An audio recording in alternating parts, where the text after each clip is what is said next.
waxaa maanta koronka diyaarada ee magaalada Buuhoodle si weyn loogu soo dhaweeyay musharaxa xildhibaan dawladda federaalka ee Soomaaliya injineer Maxamed Cabdilaahi Kayse waxaa soo dhaweynta ka qayb qaatay cuqaasha odayaasha ururada dhalinyarada ururada haweenka iyo dhammaan bulshada qaybaheeda kala duwan ugu horreyn halka waxaa ka hadlay dadka waxaan halkan ku soo dhaweynaynaa musharax Maxamed Cabdilaahi Kayse injineer Maxamed Cabdilaahi Kayse musharaxa dawladda federaalka aqalka hoose ee shacabka golaha shacabka baan ku soo dhaweynaynaa waxaan ku soo dhaweynaynaa qalbi furan baan ku soo dhaweynaynaa waxaan ku soo dhaweynaynaa laab xaran baan ku soo dhaweynaynaa musharaxa soo dhawow ku soo dhawow dalkaaga iyo dadkaaga ilaahna waxaanu kaaga baryaynaa haddii aad meesha calaf ku leedahay in ilaahay kuu fududeeyo waxaan soo dhaweynaynaa oo halkan aan u taaganahay oo soo dhaweyntiisa waqti badan ilaa barqadii iyo saacadan hadda la taagan yahay aanu u taagnayn musharax Maxamed Cabdilaahi Kayse oo aanu filayno insha Allah biidnillah inuu ku soo bixi doono uguna ducaynayno haday khayr u tahay musharax waxaan leenahay musharax dad badan baa halkan lagu soo dhaweeyay waxaan u malaynayaa waxa tahay dadka ugu nasiibka badnaa ee ay soo dhaweeyaan cuqaasha majority iyo waxgaradka iyo bulshada reer Buuhoodle oo aan kala harin musharaxii ay soo dhaweeyaan baa tahay wax wacan insha Allah waqtigeeda waa ka filanaynaa soo dhawow xildhibaankaas oo ku soo dhaweynaa ilaahna waxaan ka baqaynaa ilaahayna waxaan ka baryaynaa kan dalkiisa anfaa naftiisa anfaa dalkiisa anfaa ilaahay inuu ka dhigo xildhibaanka sharafta leh xildhibaan Maxamed Cabdilaahi Kayse waxaanu leenahay sumal baraar kuma jiro inaad xildhibaan tahay waska muuqataa khayr baan ku rajay musharaxnimadaadu inay muuqataan rabaa magaca Buuhoodle inaad muujisaan rabaa oo calanku meeshii la sulay lagu salaamayo oo aanu Soomaali weyn saxan wadaagayno oo aanan seeriyo xuduud soodin kala sheegan oo ay diyaarada socdaan sabadii Buuhoodle oo sadcaalkii waftigu soo qulquli doono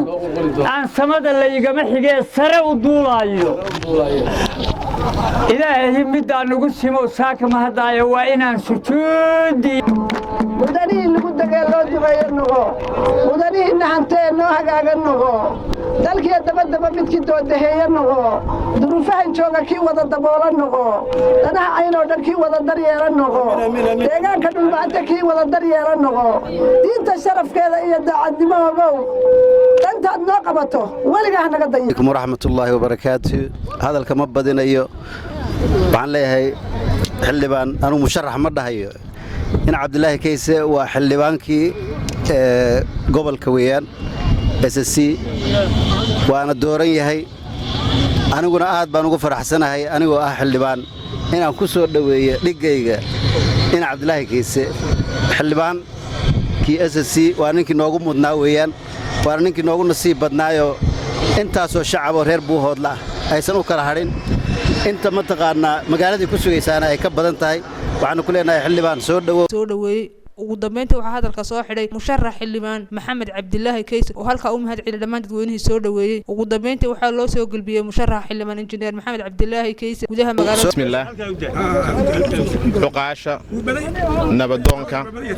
haweenka dhalinyarada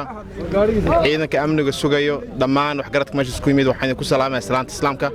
assalaamu calaykum waraxmatullaahi wabarakaatuh waxaan aad idinka mahadnaqayaa soo dhaweyntan diiran hadalka inaan sii dheerayo ma rabi waxaan meeshan u nimi inaan isxog wareysano inaan wada sheekaysanno inaan arrimaheena masiiriga ka wada hadalno waxaa dabcan ka dharagsantiin inaan musharax xildhibaan aqalka hoose dawladda federaalka Soomaaliya doorasho deegaankiisu yahay muqadan hooygii daraawiishta hooygii hal abuurka Soomaaliyeed caasimada Cayn Buuhoodle Soomaaliya wax badan baan dhihi lahaa laakiin ma dhihi karno waqtiga nugu yar qorax badan baad joogteen hal dardaaran baan dhihi lahaa dhulkan arrinkiis waa ka wareysaan doorashooyin badan baan soo galnay doorashada ha noqoto doorasho ka duwan kuwii hore weliba tan 4 sano ka bacdi qofkeeda deyn matalo oo meesha idin fadhiyo wuxuu qayb ka noqon doonaa in waddanka la gaarsiiyo doorasho qof iyo cod ah waxaa mas'uuliyad uu ka saaran qofka in uu xaqiina idinka soo qaado dawladda Soomaaliya wax idin qaabsiyo marka insha Allah bal aanu ka dadaalno taa oo aan dooranno qof aan isla Buuhoodlo Najaam Maxamuud Salaad telefishinka caalamiga Bulsha TV magaalada Buuhoodlo